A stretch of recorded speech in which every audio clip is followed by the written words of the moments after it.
დავიწყოთ საეკლესიო განძეულობის ამოღება ყველაზე გააფთრებული და დაუნდობელი ენერგიით. უკან არ დავიხიოთ ნებისმიერი წინააღმდეგობის ჩასახშობად. განძეულობათა ამოღება ყველაზე მდიდარი ლავრებიდან, მონასტრებიდან და ეკლესიებიდან ჩატარდეს დაუნდობელი მოქმედებით. ამ საბაბით, რაც უფრო მეტ ბურჟუაზიისა და რეაქციული სამღვდელოების წარმომადგენლებს დავხრეთ, მით უკეთესი. ვლადიმერ ილიასზე ლენინი. მოგვიანებით 30-იან წლებში განძეულობისაგან დაცლილი და გაძარცული ეკლესიებიდან ჯართისთვის ზარების ჩამოხსნაც დაიწყეს.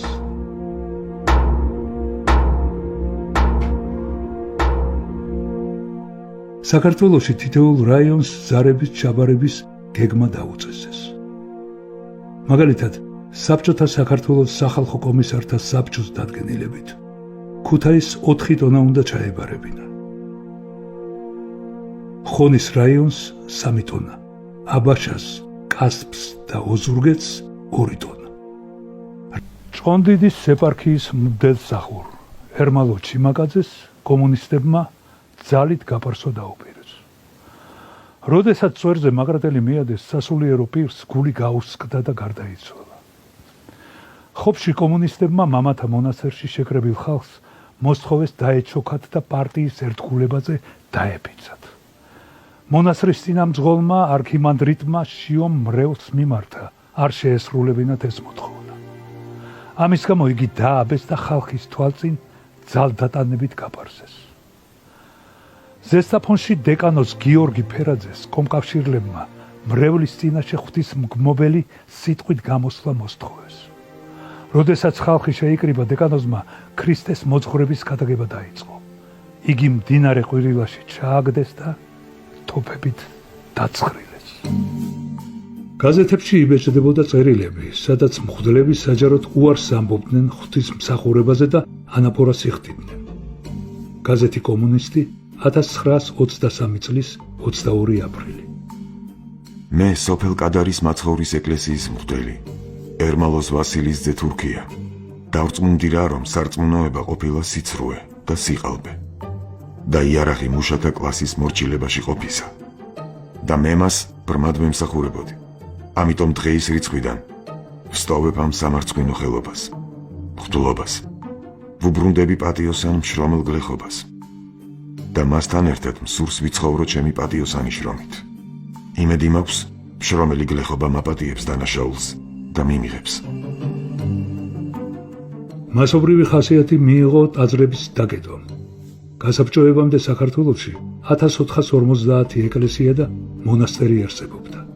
ანტირელიგიური კამპანიის დაწყებისთანავე კომუნისტებმა რამდენიმე თვეში 1212 ეკლესია დახურეს. გურიაში და სამეგრელოში არც ერთი ტაძარი აღარ მოქმედებდა. ეკლესიების დახურვის მხრივ ყველა რეკორდი მოხსნეს ქუთაისის მაზრაში, სადაც 2 თვის განმავლობაში 160 ეკლესია გაუქმდა. საზოგადოებრივმა სასამართლომ თავის სხდომაზე განიხილა რა მოქალაქეთა ჯგუფის მიერ აღძრული საქმე დაადგინა.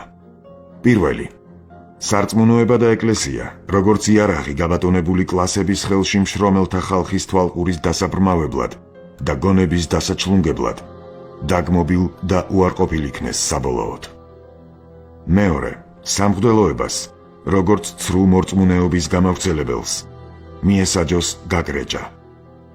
მესამე, სარწმუნოების ნაშთები, როგორიც არის ხატები, ჯვრები და სხვა, რომელთაც არ აქვთ რაიმე ღირებულება ხელოვნების ან მატერიალურის მხრივ, მოსპობილ იქნეს. ხოლო ისეთები, რომლებსაც აქვს რაიმე ღირებულება, გამოყენებულ იქნეს ხალხის სასარგებლოდ. საყდრები მოხმარებულ იქნეს კულტურულ განმანათლებელ საქმისთვის. ასე მარტივად და სწრაფად გადაწყვიტეს ბოლშევიკებმა მართლმადიდებლობის საკითხი. უფრო შორს წავიდნენ ქუთაისში. მართლმადიდებლობის გასამართლების შემდეგ სასამართლომ მოწამეთას მონასტერში დაცული წმინდანების, კონსტანტინესა და დავითის ნაწილების გახსნა დაადგინა. 1923 წლის 18 თებერვალს კომკავშირლებმა წმინდანთა ნეშტები მონასტრიდან გამოიტანეს და ეზოში შეკრებილ ხალხს საზეიმოდ აჩვენეს. გაზეთმა კომუნისტმა ამ აქციას 2 მოზრდილი რეპორტაჟი მიუძღვნა. ამონარიდის სტატიიდან. ყველა შეუძლია დაინახოს ის უხრწნელი გვამები, რომლითაც გარყვნილი სამღვდელოება საუკუნეების განმავლობაში ჩვენს მამა-პაპად შეუბრალებლად ატყუებდა და სცარცვავდა ხალხს. რას ვხედავთ უხრწნელი ნეშტის მაგივრად, ცარიელი ძვლები, რომელსაც ხორცის ნატამალიც არ აქვს. კომუნისტებმა მოწამეთა ნეშტი მონასტრიდან ქუთაისში ჩამოიტანეს და ქალაქის ქუჩებში 2 კვირის განმავლობაში ორმით დაატარებდნენ. იგივე მოხდა ნიკორწმინდაში, სადაც ნიკორწმინდის თემის კრებაზე ტაძრიდან წმინდა ნიკოლოზის მკლავი გამოიტანეს და საჯაროდ დაწვეს. წმინდა ნაწილები გაიხსნა სიღნაღის მაზრის სოფელ ბოდბისხევში, ხარაგაულის მაზრის სოფელ მელისკარში და კახორაში, ზუგდიდის მაზრის სოფელ ყულისკარში. ქვეყანა თითქოს შეიშალა. ბილწავდნენ საკურთხეველს, მირონით იწმენდნენ შექმებს, აფურთხებდნენ წმინდანთა გამოსახულებებს. ლეჩხუმში აღდგომის ღამეს კომუნისტებმა დაწვეს ლაილაშის ეკლესია. ჭიათურის რაიონის სოფელ ჩხიროულში პარტკომის ინსტრუქტორმა შუკაგიზემ ხალხის თვალწინ მაუზერით დახვრიტა ხატები. კაცობრიობის ისტორია თავისი ბოლო 300 წლის განმავლობაში დაკავებულია რევოლუციით. რევოლუციის მამოძრავებელი არის უტოპიები და ის იდეალები, რომელიც ლაპარაკობს ახალი სამყაროს შექმნაზე, ახალი სამყაროს, ახალი ყოფიერების შექმნაზე. მასა და ბრბო ყოველთვის იყო უნიჭების და უნიჭობის თავშესაფარი. არ აქვს მნიშვნელობა მასა და ბრბო ნაკარნახევია კანტის იდეებით, ჰეგელის იდეებით, თუ მარქსის იდეებით. ჯოგი მაინც ჯოგად რჩება. მარქსი თავის ფოებახის მიმართ გაგზავნილ წერილში შემდეგ სიტყვებს ამბობს, რომ აქამდე სამყაროს აღწერდნენ, ცხოვრებას აღწერდნენ, ხოლო ცხოვრების აღწერა კი არ არის მნიშვნელოვანი, არამედ მისი ცვლილება. ვინ ცვლის? ეს არის რევოლუციონერი. მაგრამ რა ცვლის? რა არის მისთვის ცხოვრება? რევოლუციონერმა ყველაზე ნაკლებად გაიგო ცხოვრების.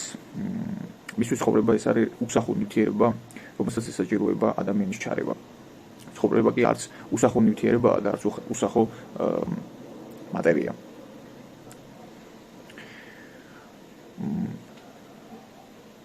თუ კი ვფიქრობ, რომ ჩვენ უნდა უარი ვთქვათ უტოპიებზე, თუმცა ამის არსებითად დიდი იმედი არ მაქვს, იმიტომ რომ ძნელია კაცობრიობამ თქვას უარი უთხრას უტოპიებს.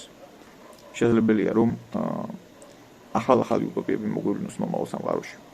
მაგრამ რას ნიშნავს უტოპიებზე უარის თქმა?